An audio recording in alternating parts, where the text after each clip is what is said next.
The first time I did it, I was so bad at it. This makes me laugh so much. I was so bad at it. For some point, Chris Eubank went, excuse me, and stopped the whole show. Everyone stopped. Michael was like, whoa. I went, why is that man on the show? He's so stupid. That's a bad impression. I apologise to anyone. The Businessmen, sponsored by BT Business. Welcome, ladies and gentlemen, to the business class. Class? Oh, God. How many of these have we done? I just got excited. I'm going to Australia and I'm very excited for my business class flight. I was out the door. You had to mention it, didn't you? Sorry, guys. They fly us out BC. Look at you. You've changed, Joel Donnet. Honestly, it is. I remember when you would have been scrapping for a premium economy seat. Now, unless it reclines fully, you're not interested. Look, I'm super tight, right? Frugal. I am the frugalest man. I'm frugal doogle. When someone is paying for a business class a seat, I will happily jump on that bad boy. But when I am confronted with what the price is of that, no thank you. You are listening to The Businessmen with me, Ben Shepherd, and him, Joel Business Class Donnet. That is a name I want to keep. I love that. You are imminently heading out to the jungle, yes, JD. Yes. How are you going to stay on top of business when you're on the other side of the world, please? Well, I'll try my best to sort of, dip my toes in every now and again. Literally, I will do business whilst having my toes in the actual pool. You've got a son that's wild. Yep. But you know what is wild? What? A small business in the UK gets hit by a cyber attack every 19 seconds. That is so much. That's almost 20. Yeah, most people, of course, don't even see it coming. That's why BT Business is stepping in, because cybercrime isn't just a big business problem anymore. So our new business needs a cybersecurity plan, Ben. What it needs is BT's complete cloud secure, gives you enterprise-level protection tailored to your business size, maybe even just like ours. Oh, well, we really do need help, don't we? We need the security awareness training. It helps your team spot threats before they become disasters. And you know what? It must be so frustrating when you got your product right, only for it to fail because you've had a cybersecurity fail. Mm-hmm. We will not let this happen. No. So don't wait for a breach to take action. Head to business.bt.com or search BT Business Cybersecurity. Because cybersecurity is everyone's business. Breach, brother. Breach. Right, should we get into it? Yes, let's talk about some of the stuff, because I know that you've worked hard. Because Russ has been brilliant. As we discussed previously, we've been mates for a very, very long time, and his background and his experience in the world of business and creativity and product launches is fantastic. He did set us some homework. He did. Which I know that you've been really diligent. You can tell he's feeling guilty about going away for a month because he's done his homework. Yeah, literally. This is classic me. Done homework just before I go on holiday. It's just before I'm about to be replaced. I've just done some work. And the homework from Russell in the last episode was I need to sort a brand mission statement, brand values, and product principles. I kept on asking him, what are the difference between those three things? And I sort of know the difference, but as I was writing those three things, they all sort of meddled into one. So I don't think I have those separate things, but I really enjoyed making this. Way more than I thought I was going to. Make some notes if you fancy it. If you don't, that's also fine. It feels a lot of pressure. I feel like I'm sort of doing a presentation. Oh, God. Oh, my Lord. Have you done Mastermind? No, I haven't actually. Have you? No, I haven't. I did get asked, but I thought, I did get asked, and the only reason I didn't do it is because I don't know what my specialist subject would be. They give you specialist subjects, though. Do they? They will turn around and go, how about you do microphones you've known and loved? Or, I don't know, something. But they'll be... It's difficult. Yeah. I went on, again, sorry, we're getting a tangent here. Same with McIntyre's The Wheel. When they go, what did you say? Yeah. I've done it twice. Comedy? First, so comedy had been done. And so I was like, okay, well, that's kind of all I know about, really. And I barely know about that. And so I was like, well, you know what? I'll go for, I said new metal. I know quite a lot about sort of like late 90s, early 2000s metal, Linkin Park, Limp Bizkit, that sort of stuff, right? I was like, what if I go for that? They went, okay, well, let's make it a little bit broad. Let's go for heavy metal. I was like, okay, cool. Nice. Heavy metal, fine. Because I think I know kind of a lot about metal, but quite niche metal. Okay. That sort of So stuff. not the broader heavy metal. I was awful. So awful. Because then Did you come bottom of the list? Bottom of the list. Absolute dead No, last. you didn't. The first time I did it, I was so bad at it. This makes me laugh so much. I was so bad at it. For some point, Chris Eubank went, excuse me, and stopped the whole show. Everyone stopped. Michael was like, whoa. I went, why is that man on the show? He's so stupid. That's a bad impression. I apologize to anyone. But oh my God. The legend that is Chris Eubank says that why is the man on the show? Right, sorry. Here we go. I use that as a distraction technique. I did. But it's calmed you down. This is nice. All right, let's see what you've got. Okay, here is my mission statement. Brand values, product what principles. you think. Skincare is too serious. Let's have some fun with it.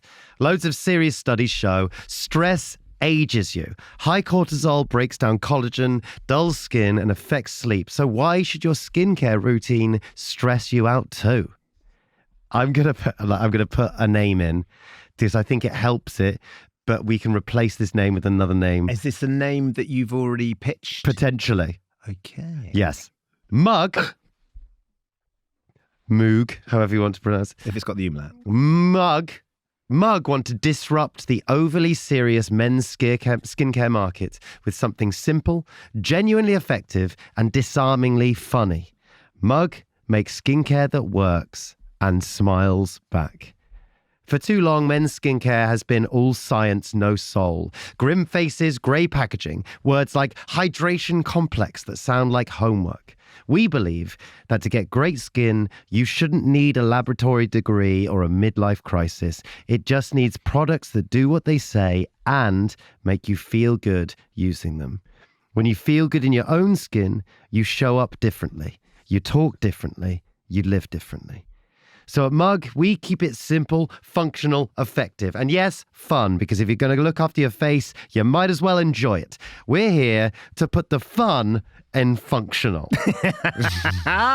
For faces that work hard and laugh harder. Good skin, good mood. These are just sort of ideas. Lovely things. line. So firstly, I really think you have captured something that's very us, which is we want it to be fun. Yeah. We really, really want this to be fun. And I think you've really captured that. I love the idea, that premise that stress ages you. You know, the whole point of what we want to do is help people feel like they can de-stress, they can have fun with something. So our skincare should look after them like that. It works and it smiles back as well. I think it's a lovely thought. Yeah. I think you've really captured something really lovely. It just feels, I really went into, obviously these, I went into Space & K, had a really nice wander around at a few different stores. And it's really interesting sort of delving into that market, into the male skincare market, and also the women's too. But it just feels very, very serious. And I think it would be disingenuous for us to release a product that is really serious when, especially for the people who have been along on this journey with us on this podcast, we're having fun and we're going on tangents, we're enjoying ourselves, to be like, dusk, laboratory noir, something like that, you know. No, I agree. There is an element of that we do want to rely on. I think neither of us, like, we take our job seriously, we don't take ourselves seriously. I think that's what we want with the skincare. We want the skincare to take itself seriously, but to be able to have fun with it at the same time. But I think the really, really important thing that is really difficult here is if you have fun with something, people will automatically think that it's frivolous. That it doesn't work. And so what we really, if we do go down this sort of route, I think you've just got to really hammer home that it works, and people have to try. And there is something about you bring so much trust to the table. And I think that's really important too. And if we can combine that fun with that trust, And somehow, when I was writing this, we'll get into this later, but I'm starting to think we need someone else who potentially is a person, or maybe it's a collection of people. Yeah. Someone who makes sure that we go down the right product route. And I know we've got people in place that are going to help us with that. But I think we need a trusted expert. We need an expert. We need a white coat trusted expert. Because I think, in simple terms, I'm the fun, you're the trust, and they're the expert. I think that three things is an interesting thing. The triumvirate. Yeah. That's what I was thinking when I was writing anyway. I also feel like I quite like the idea of people having our products on the shelf in the morning and it makes them smile when they look at it. I love that. Do you know what I mean? That there's an element of looking at it, knowing that there's something about that makes them smile, because immediately it changes your disposition. I'm going to use this cream, I'm going to use this soap, I'm going to use this face wash, whatever it is that we create. And immediately when they pick it up, and it could be the name, it could be the packaging, but we know we've created something that starts their mood off on the day with a smile. And I think if we can, I'm with you, if we can get a team of experts that we work with, some that I'm sure we've had on, makeup artists that I know, or Nadine Baggett would be an amazing person because she's so embedded in that world, and she's the one that feels like, she was the first person I spoke to that said, I think if you can get this right, Ben, there's a great opportunity to create something that there's a market for, and that feels exciting.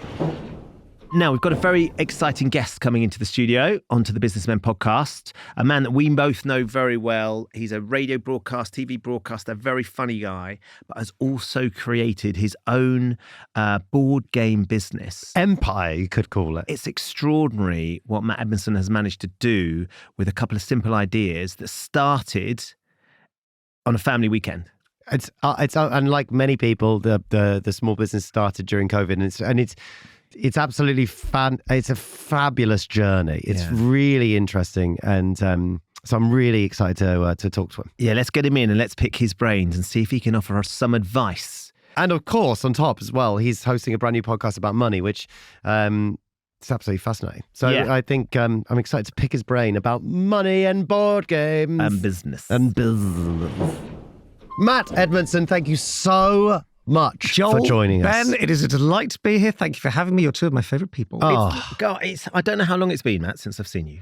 Well, I saw you out there about 2 minutes ago. Okay, 2 minutes. He's getting on, isn't he? He's getting on. Bless him. He can't remember. Oh my much. God, I forgot what it was like being with you. I shouldn't I've have just suddenly remembered.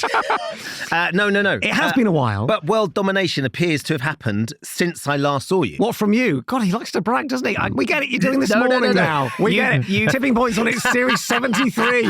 We get it, Ben. Don't deflect. Why are you doing that? Don't deflect. This is about you. Hey, thanks. This is not about us. You're a great guy. Your board game empire is so extraordinarily impressive. Well, thank you very much. Before we get to it, though, can we ask about your skincare? You can. Yeah. What do you do? What do you do? What's your regime? Oh God, I should have thought about this, given that I know you guys are launching a skincare brand. I'm terrible, and actually I could probably do with some products. When you eventually, if you eventually get around to making any, can you send them my way? Yes. But this is what we're hearing from a lot of people, is people are like, oh, whatever it is that you do, we would love to have it, which is a great start. I don't really do anything. Well, nothing? I mean nothing. Wow. But I'll have a shower. Which we're very grateful for, because it's quite a small studio. Absolute pleasure. Anything for you guys? It was stipulated in an email, weirdly. But besides we do have that, strict hygiene criteria with the businessman. Good. Yeah. Besides that, not much. If it's a sunny day, I will slap on factor 50 because I hate the idea of burning, and I think I'm someone who will go like a plum very quickly. But otherwise, not much. So a little bit of soap and water. I mean, barely that, Ben. So you sometimes don't even wash your face. So you wash your body in the shower? I wash my body, yeah. And my face kind of gets wet. Wow. But nothing's being applied to it. Sort of extraneous wetness. It's not you purposely go. You don't go, I just like wet, cold water? Wet. Wet No. water. Wet. Sending No, I like nothing my at water all. wet. You Don't like get me your water wrong. wet? Okay. This is fascinating. I don't think I've met anyone like you since the war. It's things. Is your wife rationing soap in your house? Matt? That's what we're going to do. Most mornings I get up. I thought the business was going okay. I get up, I neck a tin of Spam. And then Powdered eggs. I go outside and my wife hoses me down. This is great. Well, It's amazing you've got this far. I know. Yeah. What am I meant to be doing? Cleansing, toning and moisturising. I've not got all the time in the world. Well, it won't take that long. That's Okay. the point. But I'm glad we've established. Yes. But the interesting thing is, though, you work in the world of entertainment and show business. You have had makeup artists. You have had people apply things to your face. Have they never said, Matt, you need to take this seriously. You need to look after your skin? No one's ever said that. Generally speaking, we just have small talk. And never about skincare. No one's ever said anything. At most, when I leave and there's makeup on, they'll go, "Do you want a wipe?" Yep. And I go, "Yeah, okay, I'll take a wipe." Yep. And then I'll go home and I will use soap and I will use water. Post makeup. Post makeup, yeah. Yeah. God, this is you've made me feel quite self-conscious now. I'm worried that know what? that my face care routine is, upsetting you. Is both. wanting. Whatever you do, if it makes you happy, then you continue doesn't doing make it. me Whatever you happy. don't I do. don't think it, Whatever you don't do, I don't think it is making it's me happy, absolutely fine. guys. Well, we are here to make you happy. That's the good Good. news. You've come to the right place. we want to Good. make you feel more confident But in whatever it is that you're doing. How long is it going to take you? When are these products coming out? Well, apparently Let's not next year. dwell on dates. Okay. Right now. Let's talk about you. We're at the start of a business. This is one of the reasons I want to get you in, Matt, because you have, despite what you're trying to say, you've launched an extraordinarily successful board game business. In our family, we had some of the original board games or games that you came up with Bummalama and Rainbow Rage. I was just saying how much Rainbow Rage was a huge hit in our house. Seems like it was not the biggest hit elsewhere, but I think we have... No, so Bummalama was like universally quite liked. Rainbow Rage, I love that game. Yes. And it's the sort of game that it messes with your brain. It's a kind of like rub your tummy, pat your head game where you have to invert your thinking. It didn't work for me. No, I love those games. And actually, like a lot of the European games, Germany's a really big gaming country. Yeah. And a lot of the games that they have there all have that thing where on the surface it looks easy. And then they just add a layer on top of it, which really, objectively you look at it and go, how much harder is that going to make it? But it's like a switch in your brain that you can't have one side of it on and the other side of it on at the same time. Yeah. And I love that feeling, but not everyone does, which is why it wasn't as So successful. I think the interesting thing is you launched a few games, you launched this business, and which is where Joel and I are at the start of this journey. But we want to understand what you have had to do in order to get it to where it is now, which is a good few years down the line, and multiple different games and multiple different countries. And then equally, some of the games that maybe were mistakes or haven't quite worked like you thought they were going to. Yeah. Where did it begin? Where did it begin? Obviously my day job is like mainly the radio. Yeah. I also make TV shows sometimes, and I pitched a show, which was basically a Bummalama the TV show to the BBC, and it got pretty far, but didn't get made. Which, bearing in mind, is the story of all of quite a lot. television. Most of my life. What didn't it get made? Didn't you? It did eventually. Len Goodman. Len did it eventually. I remember the wonderful Len Goodman. Wow, hosted the yeah, show. I do remember that. Yeah. So that came after the game.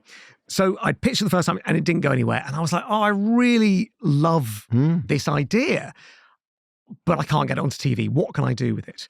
And I thought, maybe a board game would be good. I'd always been a fan of games and I love playing them. And the Bummalama game was basically, think of a famous person doing something that rhymes with their own name. So if I said one of the hosts of The Businessmen is being chased by a big cat, you'd say... It's not the way my brain works, guys. Come on, there's only two hosts. So you'd say, being chased by a big cat.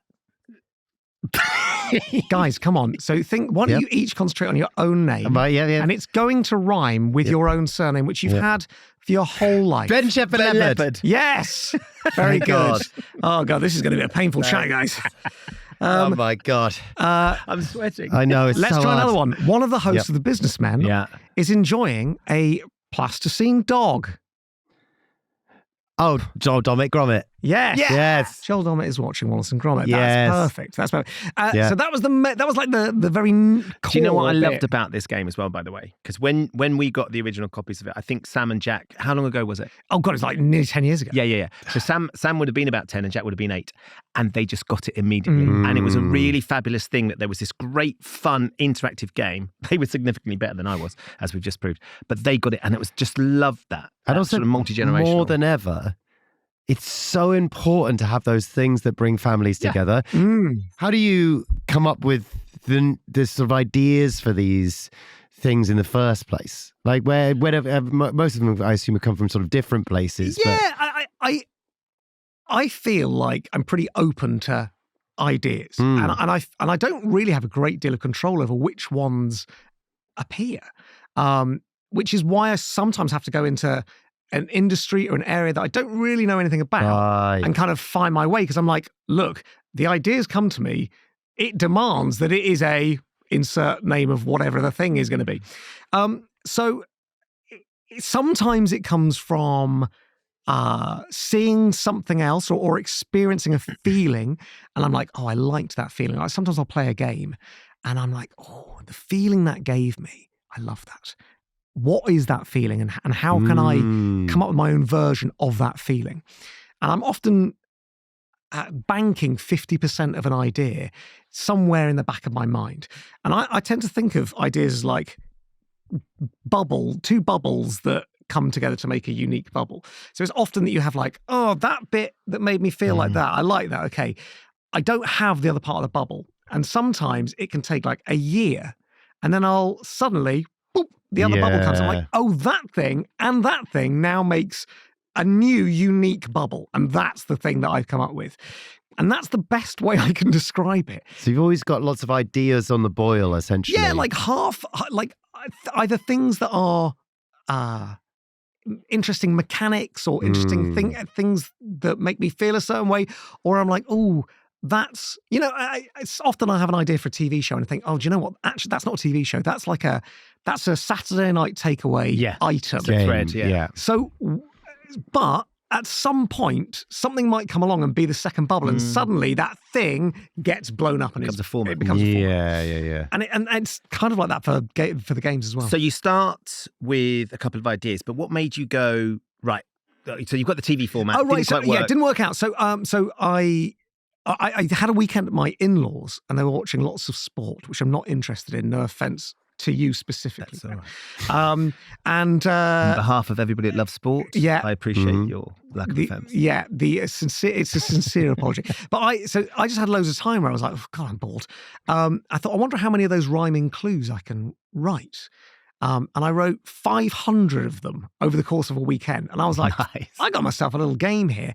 And what I needed to work out, what I needed was that second bubble. The first bubble was like, okay, this thing, but that isn't a game. Yeah. So I needed some other formatting to go with it. And I just had to wait for that bubble to appear. And it eventually did. And when it did, I was like, cool, what do I do? Now, I had no route into the board games world at all. What I knew was there were certain games companies that existed that made games that were nice, that I liked. And I'd also been sent a game called Bananagrams. Have you ever played it? Of course, yeah. Fantastic. It always comes on holiday. It's like Scrabble, Have you played it yet? quick. No. When WoW gets a bit bigger, you will take it on every holiday. It's super quick Scrabble. It's Okay, like great. Scrabble, but without a board, and it's brilliant. Okay, great. So I'd been sent a copy of it, and I loved it, and I tweeted about it back when that actually was a thing that people cared about. Yeah. And Twitter was used for that. yeah. Wow. Nowadays, people would be just hideously racist back. You're like, what do you mean by banana? Oh, God. What's wrong with apples? Yeah. What's wrong with a regular anagram? Why'd you have to bring bananas into it? So I He's always shouting. yeah. So and it's always a bot. Yeah. So I'd been sent it by this PR lady, and so I messaged her, and I think it's the worst thing you can receive as a PR person or as anyone sort of in an industry is like, hi, I've got an idea for a thing. Yeah. Because you're like, oh God, I bet you guys have it all the time at a barbecue. So I was like, oh, tipping point, I've got a great idea for a quiz. Yeah. And it's like, we'll ask some questions. Yeah. Thank you very much for your pitch. So I showed her the game, and she was like, do you know what? This is actually pretty good. Why don't you go and meet this other company called Big Potato? And they make lots of games. And I showed it to them. And at the time, it was like a really small little operation. It was 3 guys. They were in basically a garage in East London. I took them the game and we played it. And they did that thing of like, okay, well, thank you for coming in and showing us the game. And I left and I was about 2 minutes away and they called me and they said, okay, we want to do a game. We've got a meeting tomorrow with John Lewis. Can you come back and drop that prototype back? We're going to show it to them tomorrow. What? And I was like, that's my amazing. God. So I scooted back, gave them the game. The next day I get a call, John Lewis have taken the game. What? Yeah. So This is like the easiest pitch in the world. I know. So it went from like never stepping foot into the industry to this thing happening. You're a genius. And like anything, once you've done it once, you go, oh, I could do that again. That's so interesting. And I know you don't want to get into, you probably want to get into specifics of it, but when John Lewis did something like that, did John Lewis just give you and Big Potato some money? Like, well, how did it work? Yeah, so you get a PO, basically, a product order. So they will say, we want X amount of units and we want them delivered by this date. So you then have to work out your manufacturing sort of timeline. Now, at that point, I wasn't involved in any of that. It was a straight licensing deal. Yeah. So I basically just dropped off the idea. With Big Potato. Big Potato, they did everything. Box design, instructions, everything. And they did a fantastic job. And I did other games with them. And they still make some of my games now. And it was, I only know the process now because I later set up format games and did it myself. So you've done, yeah. So now do it all, do everything ourselves. And we've been through all the kind of like various things that would entail. But yeah, with John Lewis, if John Lewis want a game, they'll say, we project we're going to sell this many. So, do you remember what the first order was for? I think it was about 20,000 games. Isn't that unbelievable? Yeah. Isn't that unbelievable, man? Yeah, it was But amazing. this is also such an amazing... How did that feel? Like, so inspirational. It felt really surprising and lovely. You know, I really believed in the game and I knew it was a good game and I played it lots with friends. But it felt very surreal. And I think like with anything I've ever put out creatively, for whatever reason, I feel really distanced from it. Once it's gone? Yeah, it's like someone else made it, even if I made it. I can't really explain why it feels like that. Do you feel the same with your children? Or oh, God, absolutely. Yeah. Just let them go. Someone else make them? Yeah. God, I hope not. I love those little guys. Like when I see things on the shelf, it feels like someone else made it. That's so interesting. I think that's quite healthy. It's really, really inspirational, I think. Not just for hopefully our listeners, but for me too. Because there's always that thing when you went to message that PR person, and you're feeling like, oh God, it's such an embarrassing thing to do, to message someone and put myself out there and go like, I've got this game, and they might laugh in my face. The fact that you did that, and that leads to 20,000 orders, which leads to you then having a business, which leads to, all it needs sometimes is you just going and doing something that you see as embarrassing, you know? Take that leap. I've always been quite comfortable with being a bit cringe. I don't mind it. And I've always felt sort of okay about having a silly idea and just seeing where it goes. I've got, I think, quite a high threshold for being bad at something for a long time.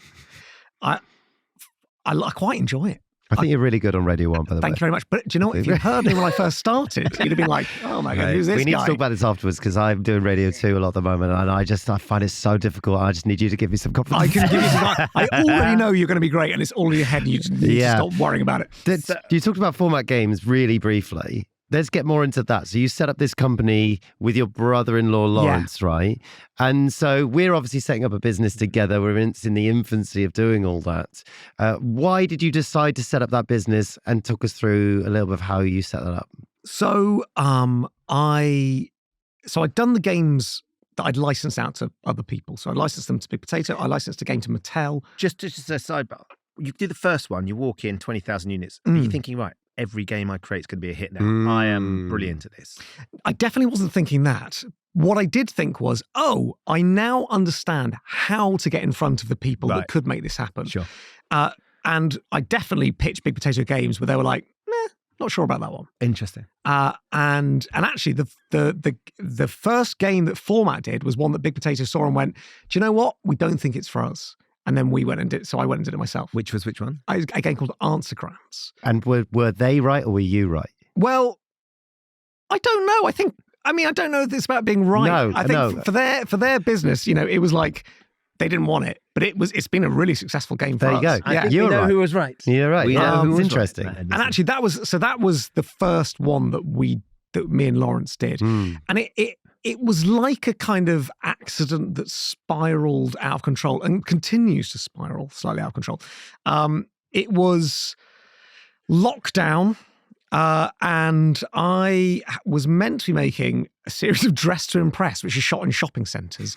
And fashion. It's like a fashion dating show. Dating show, yeah. Yeah, where? Was it on Discover? No, it's on ITV2 about ITV2. 18 times a day. Yeah. It's on relentlessly. Yeah. But that didn't happen because we couldn't go to shopping centres. So I was like, what am I going to do with my time?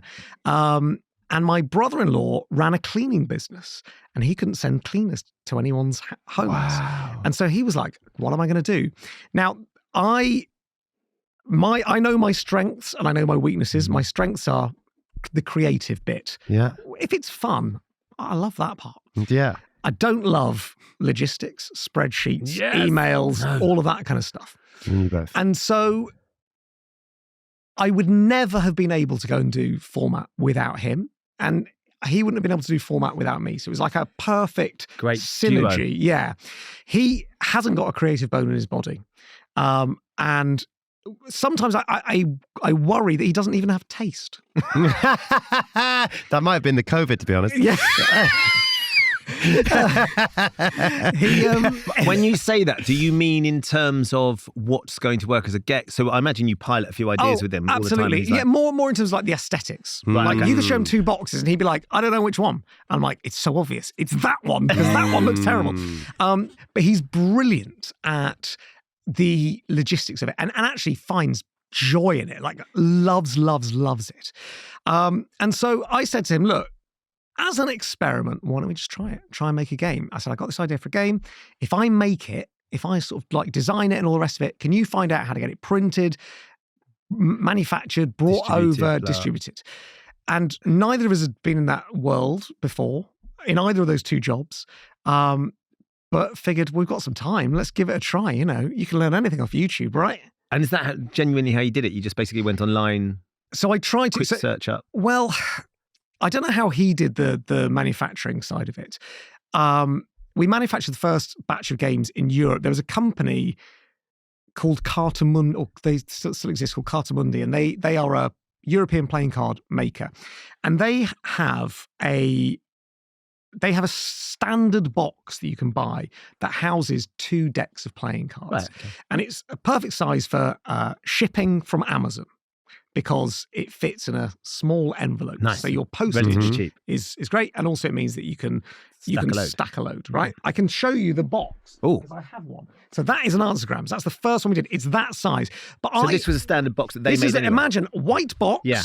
and on the inside, white bit of paper, 2 blank decks of cards. Yeah. So if anybody's listening rather than watching this, then essentially it's exactly as Matt's described it. It's like a box with 2 decks of cards. 2 decks of cards in, yeah. But you've added the colours, the Yeah, branding, all that. so you add the content to those cards. So you could print regular playing cards on them. You could do a game involving, chimpanzees trading bananas. You could do whatever you want on those cards. Write that down. Yeah. And we'll call it banana gra. Oh no, it's already been taken. I'll just pop that down there for a second. Just laid an egg. It happens when he gets excited. He laid another golden egg. Is this how these businesses Another been funded? chimpanzee. Oh God. I told you to practice those Kegels. Not mean clamping tight enough.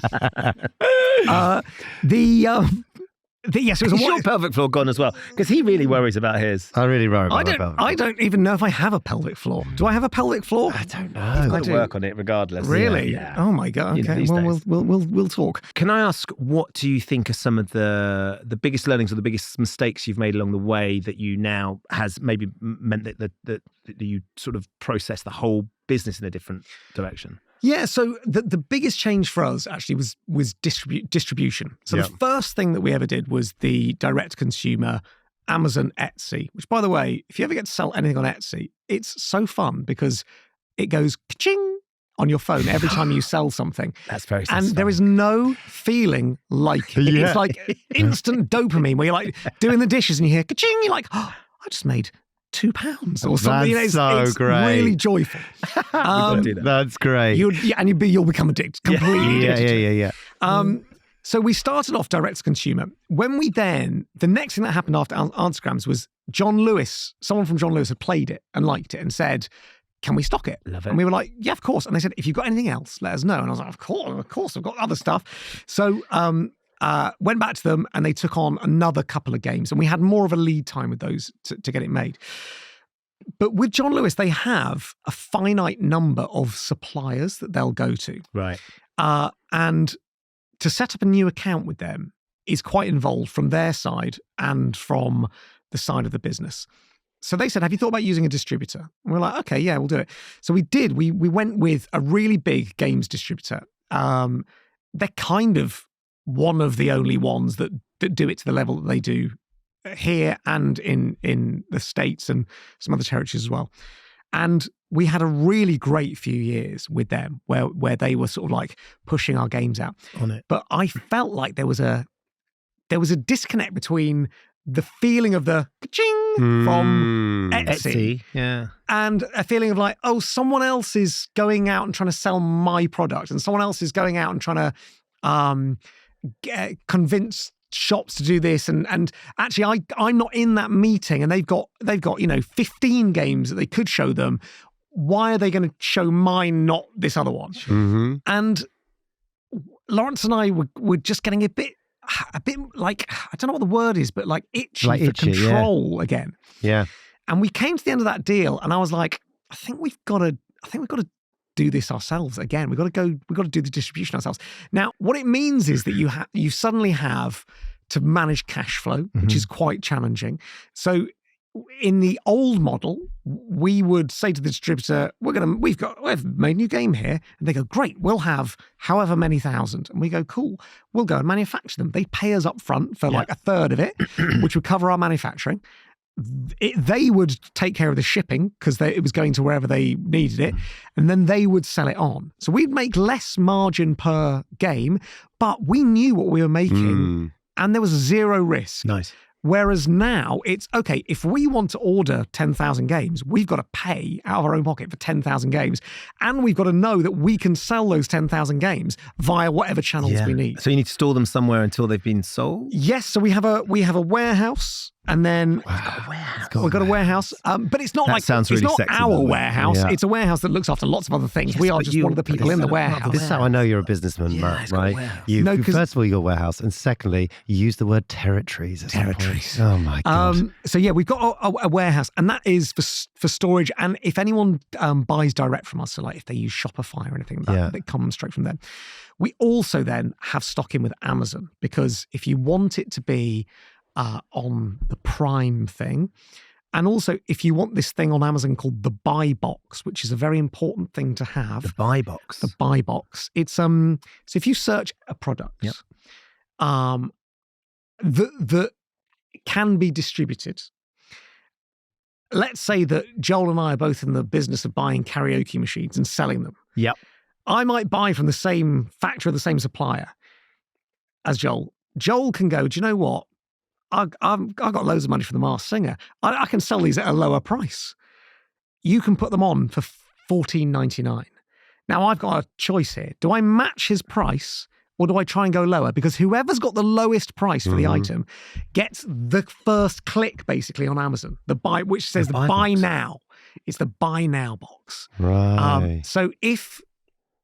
So it's like a gamble of who's going to go the lowest. Sort of, almost. and that's the issue with sometimes dealing with the distributor, because let's say I sell 1,000 answergrams to a distributor and they sell 800 of them they sell all 1,000 to different shops, and one shop just can't get rid of them. So they're like, do you know what? We're just going to put these on Amazon for Fraction of the cost. half the price because we want to dump the stock.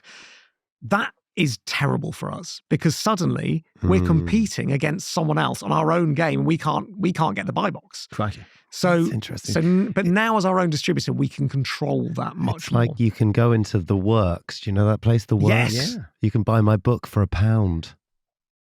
£1. What, you think it's too high? I think that's Wow. it's unbelievable. You're still getting £1 for but it. like that's also but also that's like if I was to ask the publisher, oh, can I have some copies of my book? Because I'm, some people are asking me for them. It takes ages and it's embarrassing. So I go to the Works And buy it for buy £1. loads of. I think that might be more embarrassing. Do you think that's more Joel's embarrassing? back again. No. Yeah, What did he buy? Don't worry. You never guess. Same book. The dustbin guys round his way know him intimately as well because he strolls down the street with his top off with his own book, trying to give it to them and delivering dustbins. This is so fascinating. I'm doing a podcast. It's called Spent, and it's just asking people how they spend their money, which I do find This quite is fascinating. fascinating. Yeah, you kind of learn a lot about someone very quickly by their purchases, and I think I'm quite a reluctant spender. Are you quite frugal? I'm quite frugal, and I'm also just not a big fan of things. I know that sounds quite odd, but they don't really give me that much joy. And I always sort of think, oh, do I need that? And the answer is normally no, because up until that point, I've never had it. So what would be your most expensive recent purchase? Oh, God. I mean, honestly, Ben, I don't know. Not skincare. We know that. It's not skincare, no. Yeah, And I'm your hoping water to bill. never have to purchase it now that I know you guys. If I'm not on the freebie list. But now you've given me the difference. Exactly. I will. Some warehouse distribution. If we could borrow some space in your warehouse, Yes. we can work a deal out. Your scooter? Because you came No, here on a because little... I'm very lucky that they send me the scooters because I'm literally the only person in the UK that rides one. Wow. So You they and my s- son. Yeah. It's not a yeah. moped. It's like a child's scooter. Yeah. So do you have something then? Do you do? Is it? Not really. No, I don't think there is. Which is great. Look, it's a great way to live your life.